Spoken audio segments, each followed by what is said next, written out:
धनबाद सहित पूरे झारखंड में लंबे इंतजार के बाद झारखंड पात्रता परीक्षा यानी जेईटी का आयोजन रविवार को सफलतापूर्वक संपन्न हो गया। करीब 18 वर्षों के बाद इस आयोजित परीक्षा को लेकर अभ्यर्थियों में जबरदस्त उत्साह देखने को मिला। परीक्षा का आयोजन झारखंड लोक सेवा आयोग द्वारा किया गया। राज्य के 6 जिलों रांची, धनबाद, बोकारो, पूर्वी सिंहभूम, हजारीबाग और देवघर में कुल 435 परीक्षा केंद्र बनाए गए थे। धनबाद जिले में 70 केंद्रों पर कड़ी निगरानी के बीच शांतिपूर्ण तरीके से परीक्षा संपन्न हुई। परीक्षा की पारदर्शिता सुनिश्चित करने के लिए इस बार व्यापक इंतजाम किए गए थे। सभी केंद्रों पर बायोमेट्रिक उपस्थिति के साथ साथ आइरिस वेरिफिकेशन की व्यवस्था की गई थी ताकि किसी भी तरह की गड़बड़ी को रोका जा सके। इसके अलावा प्रशासन और पुलिस की टीमें तथा उड़न दस्ता लगातार निगरानी में तैनात रही। यह परीक्षा राज्य के विश्वविद्यालयों और अंगीभूत कॉलेजों में सहायक प्रधानाध्यापक बनाने की पात्रता तय करने के साथ साथ पीएचडी में नामांकन के लिए भी अहम मानी जा रही है।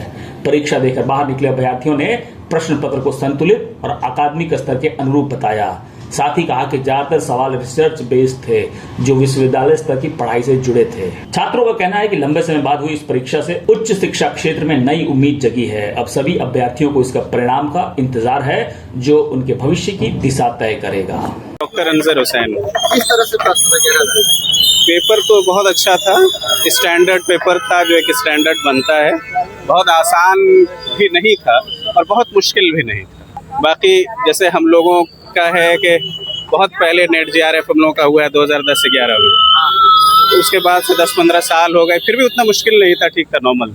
कुछ असमंजस, कुछ कंफ्यूजन रहा, प्रश्नों को थोड़ा सा उलझे हुए प्रश्न रहे। हाँ, अब जैसे क्वेश्चन बनाए जाते हैं नॉर्मली हम लोगों के यहाँ एकेडमिया में, उसी अंदाज के क्वेश्चंस थे।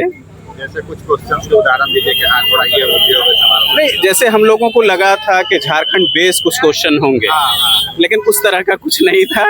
यहाँ एकेडमिक बेस क्वेश्चन था, कंप्यूटर बेस क्वेश्चन था, कम्युनिकेशन बेस क्वेश्चन था और पूरा क्या कहते हैं उसको रिसर्च मेथोडोलॉजी वाले क्वेश्चंस थे, जो मतलब यूनिवर्सिटीज़ में बच्चों को पढ़ाने के लिए जिन चीज़ों की ज़रूरत पड़ती है उस तरह के क्वेश्चंस थे। मतलब जैसा क्वेश्चन था पढ़ के आए थे, अच्छा था एग्ज़ाम और क्वेश्चन भी सही था। जो हम लोगों ने पढ़ा है उसी हिसाब से क्वेश्चन भी है और आगे अब जो रिजल्ट हो। कोई कठिनाई वगैरह प्रश्नों? नहीं, कोई कठिनाई नहीं हुई। हम लोगों को अच्छे से एग्ज़ाम दिए, शांतिपूर्ण एग्ज़ाम हुई और कोई दिक्कत वाली बात नहीं है। अच्छे से एग्ज़ाम सब लोगों ने दिया। कितने सालों बाद ये एग्जाम हुई है? हमको लगता है कि शायद कुछ पहले हुई थी 2024 में शायद। और पेपर वन बहुत अच्छा रहा। पेपर 2 का जो मामला है इजी क्वेश्चन था लेकिन बहुत कंफ्यूजन वाला क्वेश्चन। क्या किस तरह का? मॉडरेट क्वेश्चन रहा, इजी क्वेश्चन, डेट वाइज जो क्वेश्चन था, सीरियल ऑर्डर में जो भी क्वेश्चन आया तो थोड़ा सा डिफिकल्ट था, ऊपर नीचे बार। ऊपर नीचे का क्या मतलब? डिफिकल्टी किस तरह से रही? वो डिफिकल्टी रही, थोड़ा बहुत कर सकते हैं कि डिफिकल्टी थी कि असमंजस में लोग होता है ना, उसी वही हम बात करना चाह रहे कि असमंजस के मामला रहा कि ऊपर क्या नाम है, जैसे एक क्वेश्चन था फोर्ट विलियम कॉलेज की स्थापना कब हुई, तो 1800 में सब जान रहा है, लेकिन मई है या फिर दिसंबर है या फिर अक्टूबर है, इस तरह के क्वेश्चन बहुत थे और कंफ्यूजन वाला क्वेश्चन सब। वैकल्पिक क्वेश्चन? जी जी। प्रश्न नॉलेज का ठीक था और उर्दू भी ठीक ही ठाक था लगभग। आप तो देखिए जैसा हमको लगता है कि 50-60 बहुत ही अच्छा था। क्वेश्चन भी एकदम सामान्य था।